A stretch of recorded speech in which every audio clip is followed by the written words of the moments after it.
So hi, everybody. I recognize some faces. So I think I've seen all the grade 1s, 2s, 4s, and 5s. I just haven't seen the 3s, is that right? Who I'll be seeing tomorrow. So I just wanted to give you a little bit of an overview about the research. And then for you to test your awareness, your own personal awareness of bilingual and multilingual knowledge, because as Joe and others were saying, that's a demographic that's increasingly getting higher and higher within our classrooms.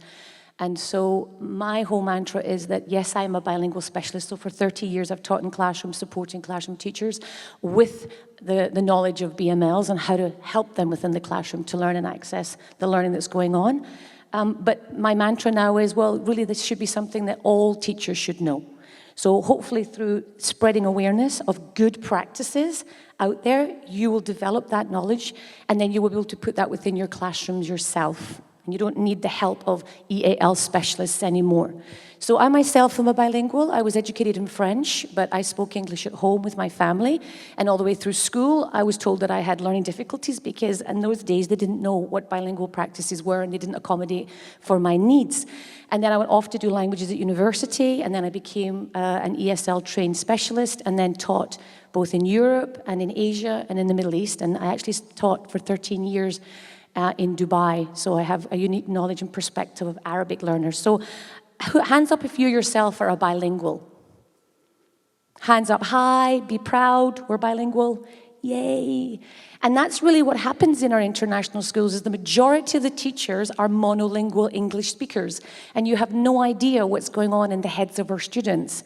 And I think that's very important to share what is actually happening in these students' experiences so that you can sympathize and understand what the development is. So I thought the first activity that we would do is work with your colleagues, just sit with them, the people you're sitting beside, and answer these questions in 3 to 4 minutes. How many bi or multilinguals are there in the world? So percentage-wise, are there 10, 20, 50, 90? Which countries have the largest bilingual population?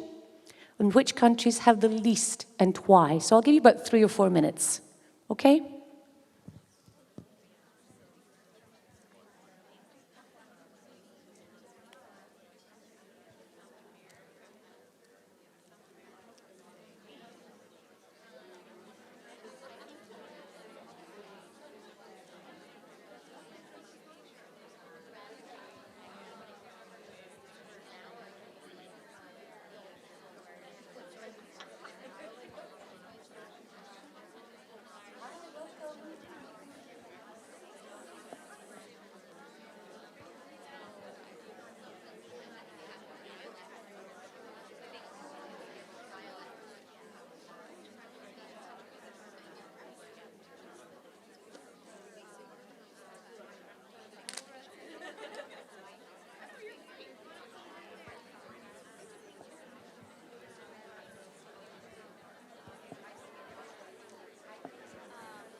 Okay. All right, so shoot out some answers, percentages. How many bi and multilinguals do you think there are in the world? 75. Ooh, that's a precise number. Do we have higher than 75? Yeah, higher? Yeah, how many do you think? Do we have a higher bit than? How many? Do we have lower than 75? Are we sticking to 75? Oh, 80. Okay, we're going up by 5. So 80% of the world's population is bi or multilingual, right? Is that what we're saying? Okay. You'd say lower. 55, okay. 53 and a half. 52.5, okay. All right, which countries have the largest bilingual populations? India, who said that? Well done. Yeah, that's a good one. China? You wouldn't say China? South Africa, who said that? Ooh, do you come from there? Oh, okay, that's a good guess. European countries, which ones? France? Belgium? Well, there's 3 official languages in Belgium. Switzerland, 3 official languages. The US? There's 1 official language in the US. Which countries have the largest bilingual population? Ah, okay, so the US, okay. Any others? Morocco, where did that come out of? Wow, okay. I know, like, they speak French. There's a lot of people that speak English, Spanish in the north. The Berbers, they speak, yeah, okay. Which countries have the least? New Zealand, who said that? Mm-hmm. China, Japan, Australia. Which else? Well, hands up if you come from England or the United Kingdom. Do you speak another language? No. Hands up if you come from the United States. Do you speak another language? No. Okay, 1. Hands up if you come from New Zealand.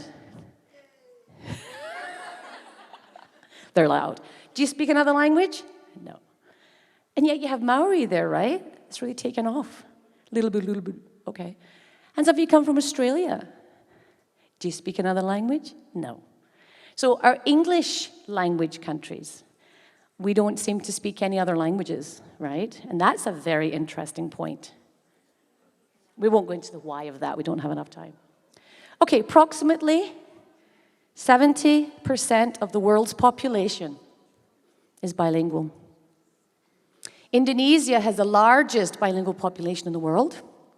Papua New Guinea has the most number of languages spoken because of all the different islands that are there, 850. So we are a hugely rich linguistic world. And yet I don't think we really appreciate just how much we have. We have such an abundance of languages. And look at Nigeria, 516 languages spoken in Nigeria. And that just doesn't even come into any equation at all. India, someone said that, didn't they? Okay, so why is this relevant to our teaching practices today? Well, because when I first started out teaching in the late 1990s, the majority of our international schools, the population of our bilingual students was very low. 80% of the population were native English speakers, and 20% were bilinguals. And so it made sense that we had very little EAL support staff, and the teachers, the mainstream teachers, could cope with the majority of the students within their classrooms. But if we actually look at the demographics now, the fastest growing student population in the world are our BMLs. And that over the last 20 years, the number has grown 6-fold. And it's just going to get more. But sadly, the majority of our monolingual, English-speaking teachers that come from these Western, weird, meaning Western, educated, industrialized, demographic countries, don't really understand what the bilingual children are really kind of going through. So we have to educate ourselves more in understanding that, because the majority of our students are BMLs within our classrooms. So I know many of you have spoken with me today and yesterday, so you would have a little bit knowledge. Hopefully you've remembered the bilingual terminologies that we use in the BML world, but I just wanted you to have a little look and test your own knowledge about BMLs. So we have the word BICS, that we say any EAL or bilingual second language acquisition teacher knows this thing. We've studied it with Jim Cummins. We know BICS, we know CALP. But it always amazes me when I go and talk with mainstream classroom teachers who have 80 to 90% BMLs in their classroom. They've never heard of this. How many English words must a BML or should they know by the time they complete secondary school? On average, how many English words does a BML acquire per year? On average, how many English words should a native English speaker acquire per year? And how long does it take to learn academic English? So can you just talk to your buddies next to you and see if you can answer those questions? I'll give you 5 minutes, okay?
اهلا وسهلا اهلين اليوم اهلين the limit that we have to put as the outcomes how many words that it should be and for non-native speakers we were talking about that is really important having as for us as a evaluation for the students how many words have to be in the end of each semester or each unit. No, we don't have that because the question is like words will never count like we should having not much number of words you can read in that. For example, first or second year as a year over the Well, this is what we're putting into place in my program. We want to be able to help them because it helps them understand how much they can access the learning. But if you're doing it with Arabic, we're doing as outcomes like he's supposed to know, for example, simple words, simple verbs, how to, for example, build the sentence, how to use the verb to form with the different pronouns. yeah, so that's different. Your language is built differently. Yeah, that's okay. Okay, lots of answers. All right, so basically, this is the kind of scorecard. If you only knew 0 to 2, you need help, my help. If you have 3 to 4, you still would benefit from my help. If you only knew 5 to 6 answers, you're starting to get there. And if you have 7 to 8, you're awesome. You don't need me anymore. So what is BICS? Very quickly. Basic interpersonal communication skills. Right, what's CALP? Cognitive academic language proficiency. How many words should a BML know by the time they complete secondary?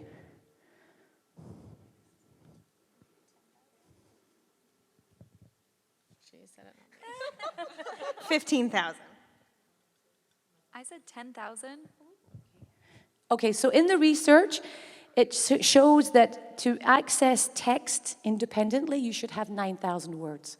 And that's generally why when children are 9 or 10 years old, mother tongue native speakers, if they have 1,000 words a year, they've accessed enough vocabulary that they can go off to read independently.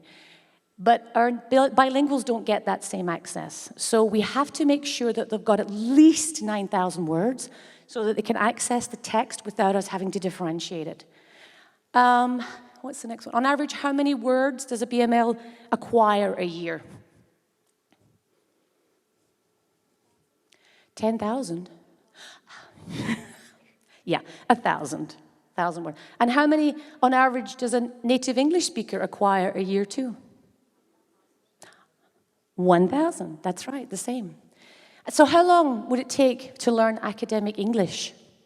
So don't forget, in this school, we're not teaching English to the level that students go off to England and buy a coffee or can go into a shop and get a book. We're expecting them to learn academically through the language of English. So how long should that take for them to acquire that? Okay, 9 to 11 years if they don't have a strong mother tongue, and 5 to 7 years if they do. So the secret to having bilinguals in our class to acquire enough help so that they can access the learning without us having to differentiate too much is for them to maintain their mother tongue. If they maintain their mother tongue, they can access CALP within 5 to 7 years. That means if you take a kindergartner coming to you in grade or 5 years old, by 10 or 12 years old, they're starting to develop CALP, which means all the way through primary, we need to support these children in their literacy development and make sure that they're still acquiring and attaining the standards to move on. If they don't have a strong mother tongue, and very often when our young children come to us at the age of 3 or 4, they haven't developed strong mother tongue and certainly not literacy in their mother tongue, it takes 9 to 11 years. And that means by the time they're exiting middle school. So working with BMLs is a very long-term investment. They may seem that they acquire the language quite quickly because orally they do, and they may after 2 or 3 years sound like a little American or a little Irish person because their teachers are Irish and they love the accent. They pick these things up. But that's BICS. They don't have CALP, okay? Okay, so what I want you to do is you yourself know what your score was, whether you were 0 to 2 or 3 to 4 or 5 to 6, and I'm not going to ask you to share that. What I'd like you to do now is I've got some statements here about good, medium, or poor bilingual practices that many schools do. And what I'd like you to do is to work with the people sitting with you. I have scissors here. I want you to cut out each statement, and I want you to put them into 3 columns. Either the column that says BMLs are expected to comply with the language of instruction norms. That means usually English only. So we really don't acknowledge the other assets or the other languages or the knowledge that the children are coming with them into the school. They leave that at the school gates and it's English only. Or do these sentences fall into the group 2 where the school does accommodate other languages within the classroom and the learning situation? We recognize the importance of that. Or 3, are we a fully inclusive learning community and embracing all languages and cultures within our learning environment? So, one person come out from the group, take a piece of paper, take some scissors, please, and off you go. I'll give you 10 minutes to do this activity. Thank you.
Okay.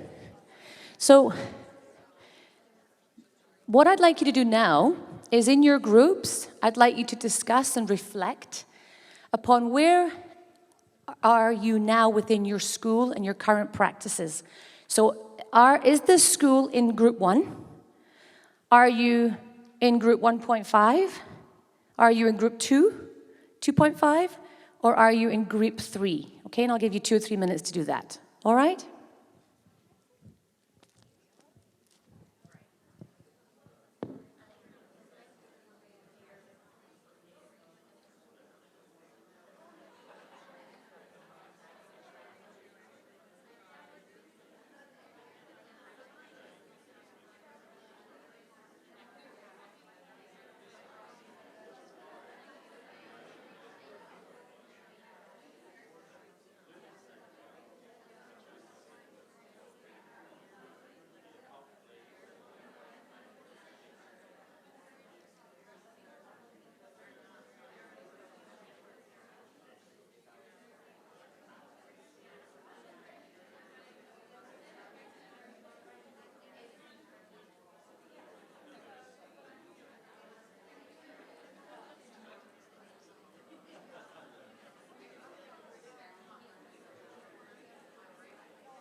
Okay.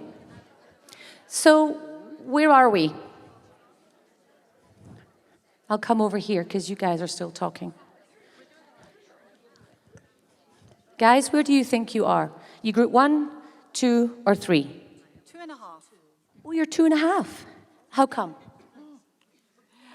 Because we have Arabic in our classes. We regularly have parents in to do stories and join in their own home languages. We encourage in the library, we have different language books. We have Dutch classes after school. I think there's even Greek, extra Greek, not extra, but Greek classes. Parents send their children to after-school classes. Wow, that's excellent. Anything else? Does anybody think we're kind of in group 1.5? This group over here think we're in 2.3, 2.5, I beg your pardon. Anything else? Where do you think you are? Oh, I don't know. We said 2. You said 2? I don't like talking. Because it's important for you to know where you're at, where your school policies are at, so you know how to get yourself to 3, right? So if you're in 2, you're already doing some really good practices. I don't like talking. Oh, you don't like. Okay, so speak loud then. I don't like talking in a mic either, but what kind of things are we doing currently? What practices that help our BMLs are we doing in the school? Are we allowing translanguaging to happen? Translanguaging is letting the students use all the repertoires of the languages that they have. That means if we have students who are low ability of English, but they have high Arabic, do we allow them to brainstorm in Arabic and then do writing in Arabic before we transfer that over into English? Does that happen? Because that's what we should be doing if we want them to be in group 3. Yeah? Yep.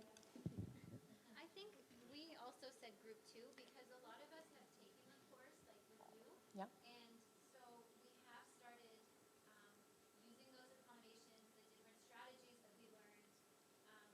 In our team meetings, we talk about it, how can we help our BML. So I think that a lot of us are at 2. Yep. Maybe not at 3 yet because, I mean, some teachers didn't follow the course, they don't have like as much of the knowledge. I know we're working towards it a lot this year so that everyone has the same information. Yep.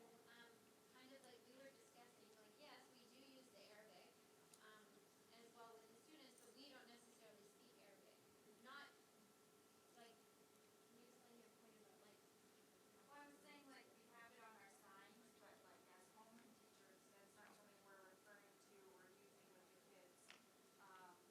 Maybe they're on Arabic, I'm not sure, but, like, and I don't think that it's something the kids are necessarily referring to. Some of their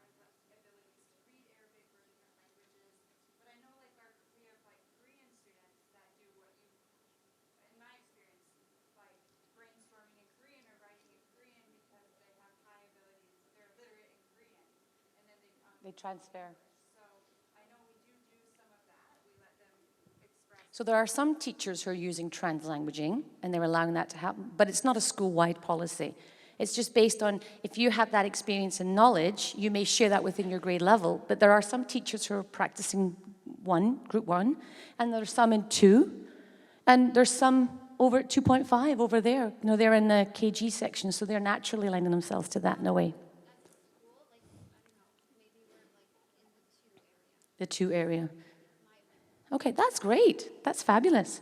So when we say all teachers are language teachers, what we're really meaning is that when we have bilingual or multilingual learners in our classroom, we need to know where they are at, what language they're accessing the curriculum through. And then if it's low English ability, we need to know how to differentiate to get them there.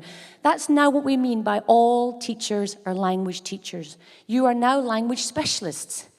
You need to know a little bit about Arabic or a little bit about Korean so that you can understand what the blocks are for your students when they're trying to learn through the language of English. For example, in Korean, they don't use the word I. It's there as a pronoun, but they never use it because their society is collective. So if you're saying to a child, write the word I, me, it goes right against his grain. He finds that really hard to do. And he's looking at you and he's trying to help you, but he just can't do it if he's not assimilated enough into our Western weird ways of doing things. And by the same token, you. In French, it's tu or vous. Spanish, they have 2 ways of saying it. German, they have 2 ways. In Korean, they have 9 ways of saying that. Very, very strict. So if we understand some of the blocks that our students would be having, especially down in these levels, but also even up in high school, because if we're getting students coming who have strong CALP in their mother tongue, and we understand those things, we can quickly get through that so they're not blocked in their learning. So how long does it take a BML to learn English? Well, BICS and CALP is phrases that Jim Cummins from the University of Toronto came up with back, way back. And he's known by ESL people. Anybody who studies second language acquisition, we know this man. He's our guru. And he said that it takes, for BICS communication, it takes between 6 months to 2 years. Now, if you come from a language which is similar to English, like Dutch or German, those children can seem to be fluent, almost native fluency in English within 6 months in a full immersion school like this, where they're surrounded by English teachers and they're learning in English in the classroom and the textbooks are in English. Now, if they come from a language like Korean, Japanese, Chinese, or Arabic, it can take them up to 2 years. But after that 2-year period, what usually happens is that schools give those students who come with absolutely no English very intensive support within EAL departments. And after about 2 to 3 years, we eject them from the department because guess what? They have BICS. They get along within the classroom. And so if you're not trained in second language or bilingual acquisition, you'll think they're fluent and they're able to cope within the class. But they can't because it's just at that point that they're developing CALP. And CALP is what we need our students to have strong in because that's what they're learning through. So if a student doesn't have strong CALP, it means they're still using their mother tongue to access the learning. Now, CALP is much more complicated language like evaluate or reflect or synthesize. And those words are so difficult for us to explain. And if you try to explain that to a BML in English, you're just wasting your time. So one of the quick strategies you can use is use their mother tongue. Google Translate. Now be very careful with Google Translate because Google Translate only translates BICS. It can't translate inference language, inferencing or metacognitive language. It just can't do it. Computers aren't that sophisticated yet.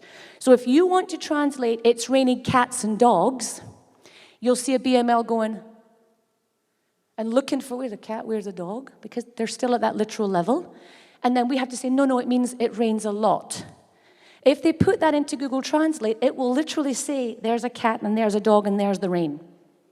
And that's not going to help our students. So we have to be very, very cognizant of that. Okay, so because the majority of us in the room are monolingual English speakers, and that's not your fault, don't feel bad. I wanted you to have an experience about what it really feels like from a bilingual's shoes. So this is a text. Currently, it's being taught in American curriculum schools in a geography class. So I gave you a hint. You've got a hint. And this is what a student who is an FL1, FL2 student, those who've done the course know, we do 1, we do 2, what he is understanding from this text. So who's going to be brave enough to read it out? Who wants to be the reader-outer? Joe, do you want to do it? No. Yeah, thank you. Take your time, because it's all nonsense words, okay? It's almost like Dr. Seuss. A raccoon lymphistation, Tarbella. The Tarbella fawn in Rollistan, herited in 1975, is one of the tackest in the Fenian. It's not the gardest or the flickest, but it's shipistly and crust more proteal than the Drekmort of Schindlin. Schlick was 3,200 kilometers long. The fawn was elated to circum the Sletter in the Pilterhomum. Schlick creteths with the slushes. The Tarabella fawn was elated by the tuckest blotter there is. Crackle Rickby was lorted to cinklate with the pilter. Then Mish the Schrinder were hamly forted 148 meters, guards to lort the fawn. Well done, yay, awesome. How hard was that? Hard, eh? Yeah, imagine being a bilingual and having to get that. Nightmare. So how much, percentage-wise, did you get? Nothing. Well, we got numbers, because he actually read out in English the numbers. We got the meters and the kilometers. We got the year, because we're using our prior knowledge for that. We got nothing. Now, in there, you have high-frequency words, the, on, is, to, in, one, of, the. So the first 3,000 words in English are what we call the high-frequency words. They mean nothing. They don't help us access text, right, or access meaning. So we need to differentiate here. If we have this aged appropriately for 14 years old, that means that that text is aimed at 14,000 words. A student who have 14,000 words so they can access meaning. But clearly, John wasn't able to do that, being a lovely BML, and he only had 1,000 or 2,000 words. So we have to differentiate for this student, right? This is a student who does have FL4, so there are between 3,000 to 6,000 words. So the Rakhon Lymphistation Tarbella, the dam in Pakistan, finished in 1975, is one of the biggest in the world. It's not the highest or the longest, but it probably encrusts more proteal than the Great Wall of China, which was 3,002 kilometers long, etc., etc.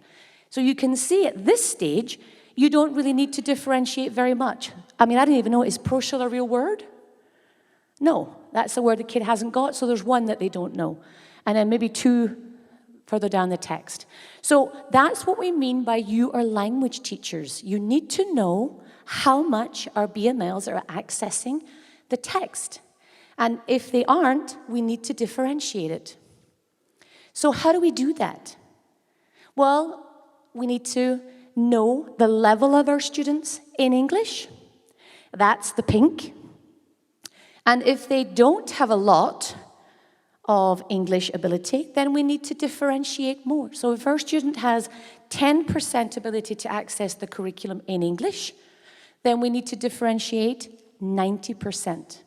And that means putting steps and scaffolds in place, because in their head, Mohammed, who comes into the class with 1,000 words and his student friends who are English have 10,000, he's with them up here.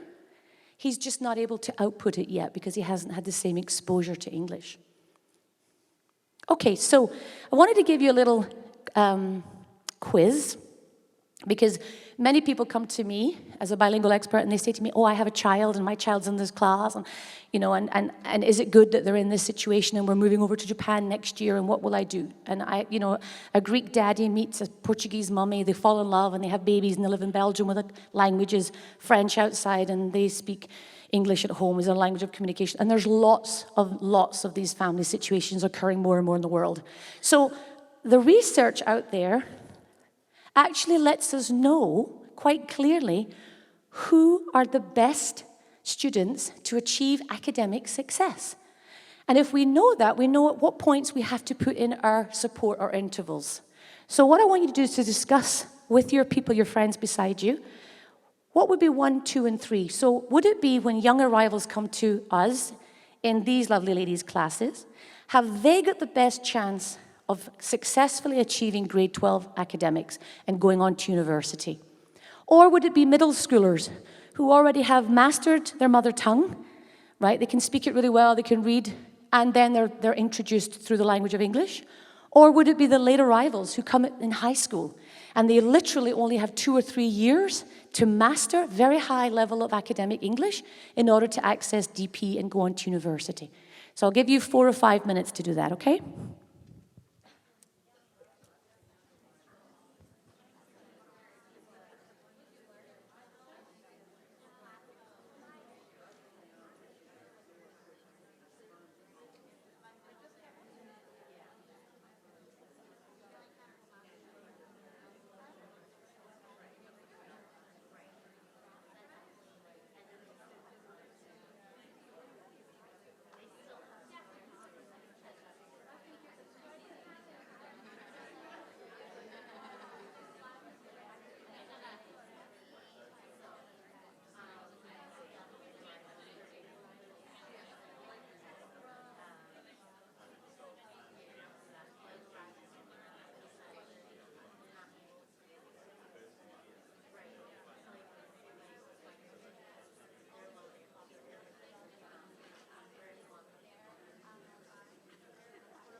Okay.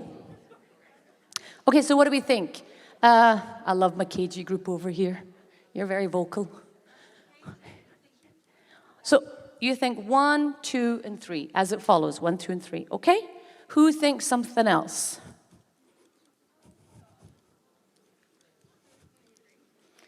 You agree, 1, 2, and 3? Yeah.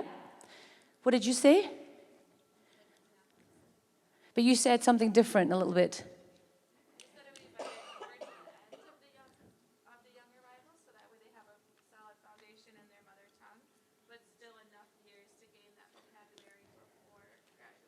Okay, so halfway with, so 8 years old. He's being difficult. Anything else? Guys? You think 1, 2, 3? Oh, you think middle 1, young 2, and late 3. Ooh, you think that's trick. Art department, what do you think? The way that it's meant? Grade 4s, right? What did you think? 2, 1. Oh, so middle first, because I've already developed CALP in the mother tongue, then the youngs, and then the late. Okay, so you're going to find this research fascinating. Our young arrivals, they are perceived to have more advantages. Their oral fluency is great, and they can mimic accents very well, so they have native oral fluency. However, research shows that they are constantly at frustration level and struggling all the way through school. And that by grade 6, they're generally 2 grade levels behind if they've started down here. And we haven't really used bilingual and multilingual approaches. That's quite shocking, isn't it? So they have more time, but there are specific points within their development that they can either stay at that situation for a long time or they slump. The middle years, they're the highest risk. So see how bilingual doesn't, the myths out there, you think you know these things because it's based on how we would acquire a language such as French or Spanish, but these actually debunk the myths, right? So they were at the highest risk because they're stuck between 2 languages. Actually, native English speakers really are developing CALP between the ages of about 11 and 12 years old, native English speakers. And so our bilinguals are coming to us just at the point that they're developing CALP in their own mother tongue, and we're whipping that away because we're not supporting their mother tongue, we're not continuing the academic development in their mother tongue, and we're asking them to learn through the language of English, which is very low. And we're dumbing down the curriculum for the most part because they can't access the learning, so we dumb it down, and so they don't continue to learn, and they'd never reach the higher level. So they have neither language that is strong. And our late arrivals are the best, because they have academic language in their mother tongue. They have already performed all the academic competencies that we're really expecting them to do within high school. It's just putting all that information in and getting them to regurgitate it. So the stronger their mother tongue, the better they were able to do and learn quickly the academic vocabulary in English. Bilingual children do more with less. So technically at that age in high school, a monolingual student would have between 15 to 18,000 words. A bilingual student doesn't need that many. They can really do well with 9. It's how they manipulate the language and get exposed to the academic. So this is quite a revealing, and it's a bit of a shock, really, isn't it? And it really means that we need to be very careful about our approaches. We need to be working very carefully with our kindergarten and our elementary school, because if we don't, these children are never going to attain the academic standards that we're expecting them to have. So before, when I used to work a lot with international schools around Europe and Asia, this was the model that we had, which was the first one. You would have a lot of BMLs within the classroom, but we would have acute ones that were at WIDA 1 or WIDA 2, and so the teacher would say, this cat can't learn, there's a problem, I can't differentiate enough, I need you. And I would come into the classroom and I would take these children and I would work with them and I'd probably support them for 1 or 2 years. But I'm working with the lowest or the weakest students because it's telling me that the teacher isn't able to differentiate enough. And so what happens is that the other BMLs who have passed that native oral fluency stage but still need CALP aren't getting access to me, because I have to work with a more acute, and the homeroom teacher doesn't know about BICS and CALP, and so the kids are just coasting. And what sadly happens is that very many of these students maintain that FL4 position for years. So they stay at WIDA 4 for many, many years, and they never move on. And in the United States, they have these children that they call long-term ESLers, because they never exit the ESL program. And these are exactly those type of students. What we want to put in place, what we're all about, is informing you guys about BML acquisition, getting that foundational knowledge, and then upskilling you with all of the differentiation that you can do through various great strategies so that you can do that within your classroom. So the only time you really need to see an expert like me is during the planning sessions. We work it all out during the planning time, and then you're equipped with all of that, and then I go away and find the resources, the library department find the resources, and we're there to support you in delivering your lessons. Because I'm not a specialist in PE. I couldn't tell you a tennis ball from a basketball ball, and I have no clue, and all those body parts with the femur and the thigh, and no clue. But I do know how to break down lessons so that children who don't have language can access those lessons and still learn. So we're looking at a whole school model, a whole different approach, because it's not enough to teach according to native English-speaking norms if we have bilingual and multilingual students in our classes anymore. And this is really what we need to do. We need to have solid bases in place before we even start the instruction. The instruction delivery is the end. And if we don't have these foundations, these sediments in place, our children are going to sink. So we have to build up the base from the bottom. And the first thing we need to have is a great knowledge about bilingual practices. You need to know how long it's going to take children to learn through the language of English, so you can share that with the parents. Yes, it takes 2 years to build the Burj Khalifa, the tallest building in the world, but it doesn't take 2 years for a child to be bilingually accessing the curriculum. They can seem like they are because they're fluent, and very often parents say, why is my child getting ESL support when they speak well? Well, it's because they need CALP. So we have to put a strong common language of understanding amongst all of us, so that when I go and I talk to the high school, and I say, this kid is FL2, he's arriving tomorrow, you know what that means, and you know how much differentiation you have to do. We have to have the right admissions data. The information needs to come from the admissions team that helps us in knowing what level that student is at. We need to have strong literacy focus. So I know we meet week to week with the PYP and the MYP people and all of that, and that's important. But we have to work through literacy. And if we don't have enough time to do that in the PYP time, then we have to have a separate planning time. Because research shows that it's only through literacy that our children will acquire the CALP necessary to move on. We need to know enough about bilingualism and multilingualism in our students, so become language detectives. I was talking to 4 students out there in Korean, and all I said was hello in Korean, and their faces lit up.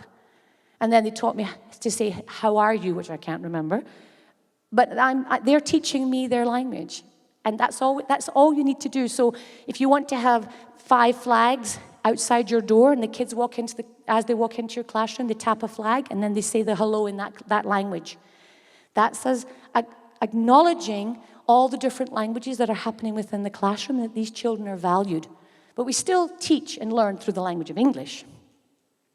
We have to have discussions with the management team, because if you're doing all these great practices, there are repercussions and there's a ripple effect. So maybe we need to have home languages supported within the school in after-school activities. And I know a lot of parents, I know one gentleman's even going to the Japanese classes in Dubai from Abu Dhabi to help his child with her Japanese acquisition. That's how much he cares about his child's bilingual acquisition. These parents will do that. We just need to know enough information to help them do that. So maybe we can offer language classes for our students after school if we can't do it within the class. Mother tongue maintenance, we know through the research that the stronger the student's mother tongue, the quicker they will acquire English and they will access the academic language. So what do? There's loads of things to do. Okay, we need to educate the parents. That's the number one, I think, because many parents are bringing their children to the school and thinking, well, I'm paying you to educate my child in English, and why is he speaking in Arabic in the classroom? And we have to educate them to understand why that's important. And the academic vocabulary and the content vocabulary, that has to go home so that they don't just develop kitchen Arabic or kitchen Chinese, where you eventually end up just doing BICS language, that you're actually supporting your bilingual child's development. So there's many, many things there. We need a dedicated spot within assemblies. I go to a lot of international schools and they'll say, oh, please come to our play, we're doing Annie, or we're doing Aladdin. And I think, well, where's the Chinese? Or we have such a strong body of Arabic students here, why don't we have a play that could be in Arabic? And we have our Western children in that play too. Or we have a huge Korean body here.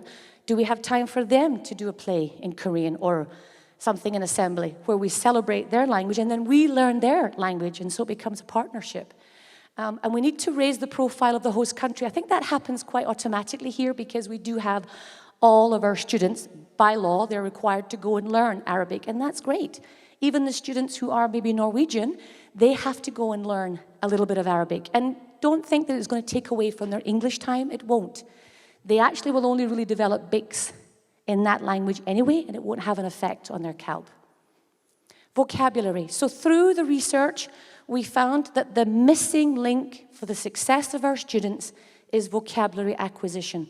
They just don't get enough of it. So we need to explicitly plan vocabulary in our lessons and then model it and see that we're using it all the time, and then look for it in our students. There are tricks that we show you in the course, like most of the science terminology and math terminology is based on Greek and Roman words, right? And Latin. So if we teach our students those tricks, especially in grades 4 and 5, going into middle school, they can start to decode these words very easily. Literacy. Literacy, literacy, literacy. It's the key. We need a dedicated focus on literacy. So even the PE staff, you teach your lessons and you're requiring your students to learn vocabulary and then access learning through literacy. You are language teachers too. Math teachers, you are language teachers too. So even word problems, that's literacy. We have to be aware that that's a school-wide and all subjects focus. We need to have frameworks throughout the school. Now, I know in international schools we have teachers coming from Australia and then New Zealand and then America and England, and that's great. And then they all bring their own frameworks with them. And so in grade 5, when you have 6 classes, they're all doing different models of how you would do a report writing, because that's what they do back in their home country. What we need to have is all the way from K right through to 12, what this school's models are so that it's repeated year after year after year and the students become really familiar with them. And then we need to increase reading. We need to have guided reading going on all the way through primary and into middle school. Guided reading, monitoring our students very closely, because with mother tongue students, we really release them by grade 4. They're independent readers, they're on chapter books, they're reading Roald Dahl, yalla, you're off, you're flying. We can't afford to do that with our bilinguals, so we have to keep monitoring their reading. And then last is the instruction. And through the instruction, we mean differentiation. Okay, so we need to raise the awareness that EAL is not a deficit. We don't look at the cup being half empty. We're looking at what other assets is the child bringing with them. We need to raise the importance of literacy and the positive transfer between languages. If we have students who can function in their mother tongue quite highly, use it. It will help them accelerate through English. Have them use translanguage. And look at that kid's face. She was so proud to show me the board, and this was her language for all those academic words that they're using. Use the home language teacher. So if you're doing terms in your class, and you want them done because 80% of your students are Arabic speaking, use those lovely ladies up at the back. Find one of them that teaches your children and say, help me, I don't know, because possibly your students are going back home and they're Google translating and those words might not be correct. And we don't know that, right? So use all of the assets that we have within our mini United Nations school, really. We have to be aware of cultural sensitivities. So within the curriculum that we're teaching, we need to know what we can and cannot touch upon and why that's important. So in Korea, for example, I was working with a teacher who, in kindergarten, she was saying to her kids, look at me, because that told her that the students were understanding the learning. And the students were going like this. And then finally, after weeks and weeks of getting used to it, they would look at her. And then she had an open day about 6 weeks later, and the children had little tables and they were sharing their learning. And the parents were horrified. They hated it. And they thought that the students were being utterly disrespectful to the teacher.